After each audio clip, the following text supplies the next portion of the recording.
The Firework Maker's Daughter, Chapter 6. How they did it, Lila never knew. They stopped only for Hamlet to drink deeply from a river, while Lila and Chulak snatched some fruit from the trees overhanging the bank. But after hours and hours of pounding and trudging and half-running on blistered feet, they came to the outskirts of the city. The sun was setting.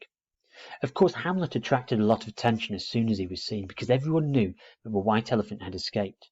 Soon they were surrounded by a curious crowd, all trying to touch Hamlet for luck, and before they'd got anywhere near the palace, they could move no further. Lila was nearly weeping with fear and impatience. "Have they killed my father yet? Is Lal Chand still alive?" she asked, but no one knew. "Move out of the way," Chulak shouted. "Clear a space, make room." But they could only move forwards an inch at a time. Chulak could feel Hamlet getting angry, and he feared he wouldn't be able to control him.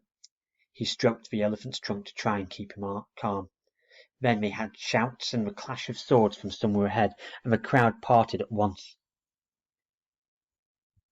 Word had reached the palace, and the king had sent his special and particular bodyguard to escort Hamlet back to his royal home. "About time too," said Chulak to the general in charge. "Come on, we're in a hurry. Clear the streets and stand aside." So the three of them, burnt and blistered and dusty and exhausted, were escorted to the palace by the splendidly uniformed bodyguard, who tried to look as if they'd found Hamlet all by themselves. Poor Lila's heart was beating like a bird caught in a net. "Prostrate yourselves," said the special and particular general. "Grovel, faces to the ground, especially yours, boy." They knelt on the stones of the courtyard in the light of the flaming torches, and the special and particular guard lined up to present arms as the king came in. His Majesty stood in front of him. Lila could see his golden sandals, and then her anxiety got too much for her, and she knelt up and said in anguish, "Please, your Majesty, my father Lal Chand, is he still alive?" The king looked down sternly. "He will die tomorrow morning," he said.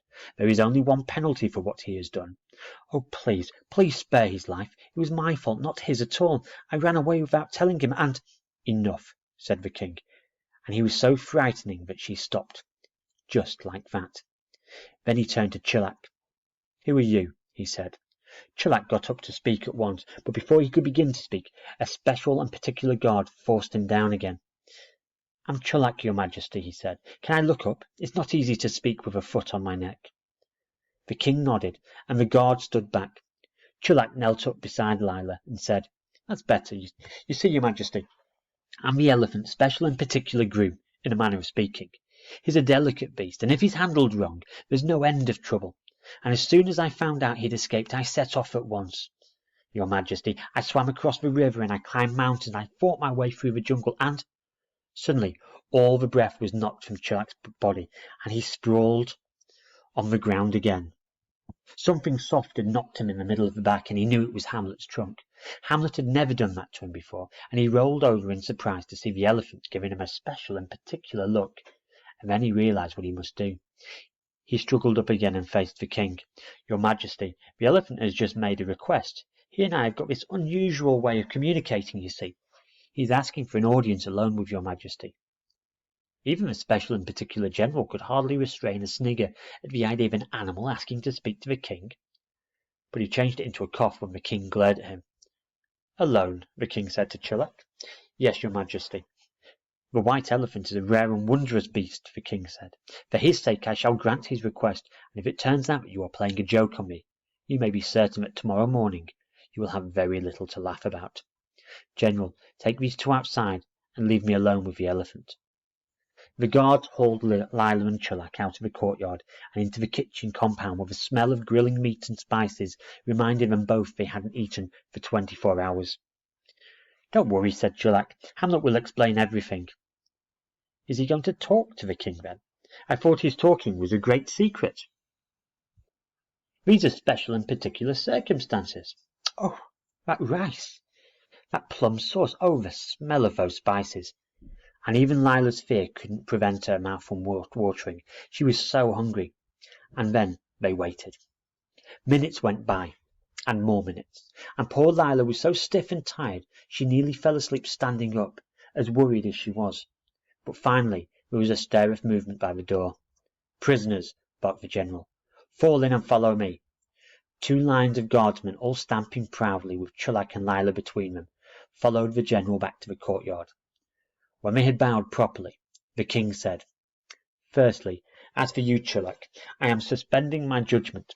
I have it on good authority that you have never sought to harm the elephant, but I am not convinced that you are the best person to look after him. You are dismissed." Chulak swallowed hard and looked at Hamlet. Then the king turned to Lila and said, "I have considered your case very carefully. It is highly unusual, and this is my decision.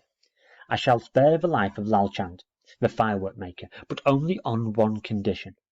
Next week, as the whole city knows, we celebrate the festival of the New Year, and I have invited the greatest artists in fireworks from all over the world to contribute to a display. Now here is my plan. I shall announce a competition for the final night of the festival. A firework display will be put on by each of my invited artists, and Lalchand and Lila will take part as well. The prize of a golden cup will be awarded to the artist whose display receives the longest applause. That is all that the other competitors will know. But you and Lalchand will know something else as well. If your display wins, Lalchand will receive the prize and go free. But if you lose the competition, he loses his life. That is my decision. There will be no appeal. You have a week to save your father's life, Lila. Guards, see them out and release Lalchand the firework maker into the care of his daughter." And Lila barely had time to think before she found herself at a little side door of the palace, where a servant held up a flickering torch for her to wait by. But she didn't have to wait long. From behind the door came the sound of a chain falling to the ground, and then the door opened, and there was Lalchand. Neither of them could speak, but they hugged each other so tightly that they could barely breathe. When they'd had enough, they realized how hungry they were, and hurried home. "We'll get some fried prawns from the stall in the alley and eat them as we work," said Lalchand. "Have they told you what the king decided?" Lila asked. "Yes, but I'm not worried. We'll have to work as we've never worked before, but we can do it." And Lila forgot all about the royal sulphur and the 3 gifts. There was no time to wonder about them now. She hurried into the workshop with some dishes of rice and prawns and fried vegetables, and they scooped them up absent-mindedly as they worked. "Father," said Lila, "I've got an idea. Supposing—" She took a stick of charcoal from the bench and drew some quick sketches. Lalchand's eyes lit up.